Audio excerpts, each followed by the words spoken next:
మోక్షము అనేది నీకైనా, నాకైనా, అతనికైనా, ఆమెకైనా, మహాత్ములకైనా, ఎవ్వరికైనా, ఆఖరికి బ్రహ్మదేవుడికైనా, విష్ణుదేవుడికైనా, శివుడికైనా, ఆంజనేయుడికైనా, అమ్మవారికైనా అదే సాధన.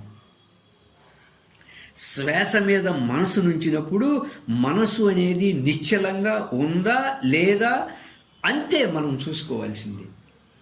ఎవరమైనా సరే ఏమంటే సాధన చెయ్యాలి, సాధన చెయ్యాలి, సాధన చెయ్యాలి, సాధన చెయ్యాలి.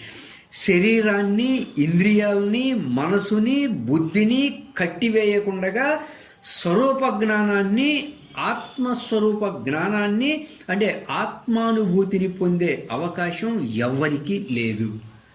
ఈ విధంగా ధ్యానము ద్వారానే మోక్షము పొందాలి.